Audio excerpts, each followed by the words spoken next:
Bugün biraz həvəssiz olduğumu sezirsinizsə, yəqin ki, haqlısınız. Yenə də ürəkaçan bir mövzu tapa bilmirəm deyə,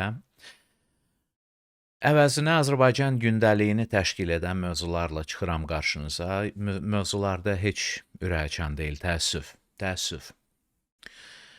Bu günlərdə Samirə Qasımlı, Azər Qasımlının həyat yoldaşı müraciət yayıb Facebookda və mən səhərin birində Facebooku açan kimi o müraciəti gördüm. Bütün günün demək olar ki, məhv etdi. Samirə Qasımlı təqsirkar deyil. Bunu bu vəziyyətə qoyan hakimiyyət təqsirkardır əslində. Salam dostlar. 2 gün öncə mən sizinlə bir məlumat paylaşdım ki, Azər Qasımlının üzünə duran şəxs Qurbanəli Yusifov bu dəfə məni məhkəməyə verərək Binəqədi rayon məhkəməsində xüsusi ittiham qaydasında mənim barəmdə Cinayət Məcəlləsinin 147-ci maddəsi ilə məhkəmə prosesi başlayır. Bu həftənin 5-ci günü həmin prosesin birinci baxış iclası olacaq. Görülən budur ki, hakimiyyətimiz Samirə Qasımlıya qarşı bir saxta proses başlamaq niyyətindədir və həmin o Qurbanəli Yusifovdur. Şəxsin adı, mən görürsünüz, tələffüz edə bilmirəm hətta adını. O qədər mənim, yəni necə deyim, alt şuurumda ona qarşı müqavimət var ki, adını deyə bilmirəm doğru düzgün.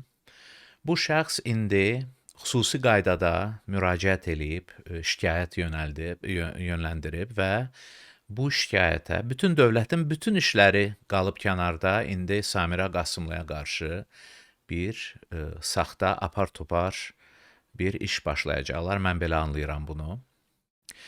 Bu video müraciətin bir qismi də onun üçün edilir ki, bilsinlər, biz izləyirik, biz buna baxırıq, biz bu biabırçılığı müşahidə edirik. Yəni, biz deyəndə mən özümü nəzər tutmuram, bu kanalı nəzər tutmuram, mən normal Azərbaycanlıları nəzərdə tuturam. Biz hələ varıq, bizi hələ məhv edə bilməmisiniz. Ola bilsin ki, ölkədən sağa sola səpələmisiniz, qovmusunuz. Amma biz hələ varıq. Biz sizin bu biabırçı hərəkətlərinizə şahidik. Bunu düşünərkən bilirsiniz, ağlımdan çıxmayan məsələ budur ki, Azərbaycan hökuməti və ailə durur, oturur, ailə dəyərlərindən danışır. Durur, oturur, əxlaqdan, nə bilim, doğru davranışlardan, Azərbaycan adət-ənənələrindən danışır ki, heç birinə sahib deyirlər, heç birinə. Amma danışırlar da, danışırlar. Biz də qulaq asırıq. İndi sual edilir. Mən bu sualı özümə verirəm, bu sualı sizə verirəm, bu auditoriyama, bu kanala baxan normal, doğru, düzgün adamlara, biraz orta, deyəlim, səviyyədən, biraz savadlı, biraz götür-qoy edən, biraz düşünmək istəyən, internetə girib, yəni pişik balası ya hansısa müğənninin özəl həyatı, kontenti axtarmayan, biraz düşündürəcək kontent axtaran və nəticə etibarilə bizim kanala gələn auditoriyama üzümü tutub bu sualı verirəm. Sizin zənninizcə, hansı ailə dəyərlərinə uyğundur ki, atanı şərləyərək həbs etdilər? Uşaqları var onların. Samirə Qasımlı və Azər Qasımlı ictimai xadim, ictimai şəxs olmaqla yanaşı ata və anadırlar. Onlar bizim ziyalı ailəmizin özəyidir. Tamam da. Onların uşaqları var dediyim qədər altını çizərək deyirəm bunu bir dəfə. Atanı şərlədiniz, həbs etdiniz. İnandırıcı gəlməyən, Azərbaycan qanunlarına belə zidd gələn bəhanə ilə ortalıqda nə şahid ola, nə dəlil sübut ola, nə səs yazısı, nə bir görüntü, nə ümumiyyətlə sobadakı bişmiş toyuğu güldürməyəcək dərəcədə bir, yəni əsas ola həbs etdiniz. Bir ölkədə ki, qətlə 9 il iş verilir, Azər Qasımlıya 12 illik hökm verdilər. Bu yaxınlarda bir xəbər oxudum ki, bir adam öldürmüş həkim 2 il 6 ay həbs cəzası aldı və cəzasını öz evində, öz yatağında, öz otaqlarında, öz komfortunda çəkəcəkmiş. Bu adam öldürmüş bir kəsdir. Azər Qasımlı nəinki adam öldürüb, Azər Qasımlı heç nə etməyib, heç bir zorakılıq aktı işlətməyib bu adam. İşlədibsə bunun heç bir sübutunu görə bilməmişik. Ona 12 il verdiniz, tamam, bir atanı həbs etdiniz. Onların uşaqları formativ illərindən keçir. Nə siz, nə mən, yəni bu kanala baxanlar, çoxunuz atadır, anadır, çoxunuzun uşaqlarınız var, Allah saxlasın. Siz başa düşürsünüz, yəni indi özünüzü bir empatiya qurun, özünüzü bu ailənin yerinə qoyun. Bu insanlar tamamilə başqa şəraitdə böyüyüb və əminəm ki, başqa şəraitlərdə öz uşaqlarını yetişdirib, başqa dəyərlərlə, başqa standartlarla. İndi siz atanı həbs etdirdiniz. Tamam, indi anasından yapışmısınız. Bilirsiniz, burada bayağı ifadələr işlətməmək qeyri-mümkündür. Yəni, sadəcə bunu düşünün ki, bu hökumət normal ailədə böyümüş uşaqlara bunu rəva görür.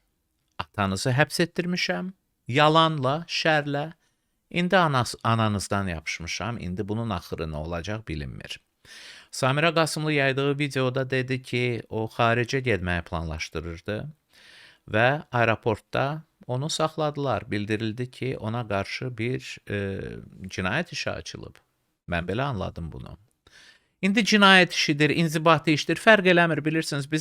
Bizim ölkədə cinayət işi ilə inzibati iş arasında fərq sıfırdır, əgər ki, səni dövlətin sifarişi ilə həbs ediblər. Bizim ölkədə dediyim kimi, bütün bu sözlər, bu sadəcə sözlərdir. Bunların arxasında bir məna yoxdur. Bir məna var, əsl bir məna. Prezident sənin həbs edilməni istəyir və zakaz verib, sifariş verib. Axtaracağınız məna, anlayacağınız məsələ budur. İndi mən yenə də məsələni qaytarıram ailə dəyərlərinə. Uşaqların yeni yetməliyə qədəm basdığı illərdə nə atasını görəcək İraq olsun, yəni mən gedişatı təsvir edirəm. İndi nə baş verəcək bilmirəm. Amma mənim anladığım budur ki, hər şey o istiqamətdə əsir, küləklər. Atanı həbs etdiniz, indi ananı da həbs edəcəksiniz, neynəyəcəksiniz siz? Bu uşaqlar necə böyüyəcək? Yenə də deyirəm, ortalıqda bir cinayət tərkibi olsaydı dərd yarı. Cinayət tərkibi olmadan görün siz nə işlərdən çıxırsınız. Və təəssüf ki, mənim vardığım nəticə budur ki, uman yerdən küsəllər də cəmaat, mən bizim hökumətimizin o atalar sözündəki kimi 40-cı günündə oyanıb şərəfə, layiqətə gələcəyinə inanmıram. Namusa, abıra gələcəyinə inanmıram. İnanmıram da olmayacaq. Olan iş deyil bu. Mənim umduğum və küstüyüm məsələ xalqın, cəmaatın, ictimaiyyətin bu məsələyə tamamilə biganə yanaşmasıdır. Tamamilə demirəm, yəni 3-5 nəfərimiz var ki, bu barədə danışırıq. Amma biz yenə də internet, Facebook, YouTube köpüyündə yaşayan insanlarıq. Eyni auditoriya ki, biraz siyasi fəallıq göstərir. Bu kanaldan o biri kanala, bu Facebook səhifəsindən o biri Facebook səhifəsinə gedir, şərhlər yazır, tələb edirəm, azadlıq tələb edirəm, nida işarələri ilə, yəni sadəcə bilirsiniz, biraz da adamın gülməyi, kövrək gülüşdür bu əslində. 3-4 dənə nida işarəsi yazmaqla bunlar elə bilirlər ki, səslərini yüksəlmiş olurlar. Yəni, yaxşı. Vətəndaş borcunuzu belə anlayırsınızsa yaxşı. Onun əvəzinə nə deyim, nə edəsiniz bilmirəm. Amma yenə də çox pis görünür, bilirsiniz, bizim öz ölkəmizin içində baş verənlərə bu qədər biganəliklə yanaşmaq heç də doğru deyil. Bunun axırı çox pisdir, cəmaat. Bunun axırı çox pisdir. İctimai apatiya da deyil, bu apatiya deyil. Orada, burada, Türkiyədə, Rusiyada, hansı bir yerdə seçki baş verəndə, hadisələr baş verəndə, müharibə cərəyan edəndə fəallığınızı görürük. Yəni bu məsələyə hamı birdən-birə ekspert olur. Ukrayna eksperti olduq, İran eksperti olduq, canım sizə desin. Türkiyə seçkiləri eksperti olduq. Amma öz ölkəmizdə bir şey baş verir, biz hıqqanmağa haqqımız yox. Hakimiyyət də bundan qorxmur, hakimiyyət də bundan çəkinmir. Hakimiyyət də hər sözünü, heç olmasa sözünün bir hecasını deməyə çalışan insanları tutur basır içəri. Madəm ki bizim ictimai dəyərlərdən, xalqın dəyərlərindən, xalqın əxlaqından danışırıqsa, bizdə əzəldən belə bir anlayış vardı ki, qadınlara əl dəymirdilər. Bunu Xədicə İsmayılla bu ənənəni belə deyim pozdular. Onun evində kamera yerləşdirdilər, sonra onu saxta bəhanələrlə həbs etdilər. İndi jurnalistlərə baxanda nə qədər orada gənc qadın var onların arasında, mən sizə deməli deyiləm, onsuz da şəkillər interneti gəzir, bilirsiniz, siz bilirsiniz. Bilirsiniz, faciənin əsl kökü elə bundadır, özünüz bilirsiniz. Sizə Amerikadan bir kəs bunu deməli deyil, siz özünüz bu cəmiyyətdə yaşayırsınız. Məndən yaxşı görürsünüz bütün bu biabırçılıqları. Belə çıxır ki, bilirsiniz, mənim kanala baxan insanlar ki, zatən artıq bu məsələlərdə maraqlıdır, mənim sözüm onlara olur. Düzgün başa düşün məni. Mənim sözüm sizə deyil. Siz zatən bilirsiniz, zatən baxırsınız, maraq göstərirsiniz. Amma ətrafınızda o qədər insan var ki, ictimai qınaq nədir, nə dərk edir, nə başa düşür, nə anlamaq istəyir. Bizim Azərbaycan xalqı çox zavallı xalqdır valla. İctimai qınağı saxlamışıq hansısa bayağı məsələlərə, bizim həyatımızda heç bir rol oynamayan məsələlərə, məsələn, kim şortik geyindi, kim kiminlə görüşdü, hansı influencer, sözə bax da influencer, hansı influenceri həbs etdilər, TikTokda mı, Instagramda mı? Bilirsiniz, mən böyük qələt eləmişəm ki, Instagramda, yəni çərxlərə baxanda Azərbaycan dilini bildiyimi göstərmişəm alqoritmlərə. Yəni bir-iki yerdə şərh yazmışam, bir-iki yerdə gülmüşəm, bir-iki yerdə like qoymuşam. Yəni alqoritm anlayıb ki, hə, bu istifadəçi Azərbaycan dilini bilir. İndi mənə daima Azərbaycan dilindəki şərhləri soxuşdurur. Bağışlayın, yəni başqa söz yoxdur burada, deyiləcək. Mən 5-6 dildə kontent istehlak edirəm gündə. Gündə Instagramda 5-6 dildə kontentə baxıram və şərh yazıram, cavab verirəm, maraqlanıram və s. və ilə axır. Biraz İtalyan, biraz fransız dilini öyrənirəm deyə orada indi daraşmışam. Amma bu qədər düşük keyfiyyətli kontent ki, Azərbaycan dilində var, diş ağardan, bilirsiniz, meymunlar zooparkda diş ağardarı, budur, yəni, mahiyyəti budur. Cəmaatımız buna daha çox maraq göstərir, bu məsələlərdə ictimai qınaq göstərir, nəinki doğrudan da dövlətin, millətin qarşısında duran məsələlərə. Bəlkə biz özümüzü xalq kimi dərk edə bilməmişik. Bəlkə bizə, yəni baxın da acınacaqlı vəziyyət budur. Biz xalq olaraq, millət olaraq müharibəni udmuşuq. Amma sonra bizdən, necə deyim, planlaşdırılmış, planlı şəkildə bu milli qüruru yenə də öldürdülər. Qalib xalqın qalib hissiyyətini yenə də bastırdılar, yenə də öldürdülər. Görün bizim faciəmiz nə dərəcədədir.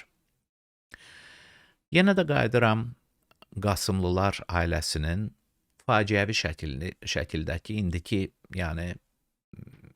indiki məqamdakı durumuna. Cəmaət ayıbdır. Bu ayıbdır artıq. Burada da bunun ayıb olduğunu deməsəniz, göstərməsəniz, buna inandığınızı, burada hansısa tələblə çıxış etməsəniz, mən daha anlamıram, yəni bundan da aşağı nə ola bilər? Düzdür, yanılıram, hər dəfə deyirəm ki, bundan da cılız olmaz, bundan da alçaq olmaz, bundan da pis olmaz, amma olur. Bir lüt atanı, xərçəng xəstəsini, qızı və bütün həyəti qarşısında çıxartdılar evindən. Geyinməyə də imkan vermədilər. Belə pis bayağı ifadə var. Stroydan buraxdılar necə ki, görmüşük.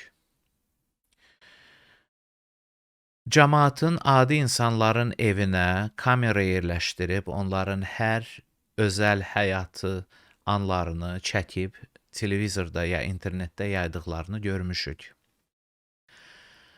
Heç bir səbəbi olmadan insanları şərləyib həbs etdiyini görmüşük. Mən sadəcə gözləyirəm ki, sizin bu qırmızı xəttiniz hardadır? Gözləyirəm. Yəni, mənim işim budur, mən müşahidəçiyəm, mən jurnalistəm, mən cəmiyyətin indiki vəziyyətinə baxıram.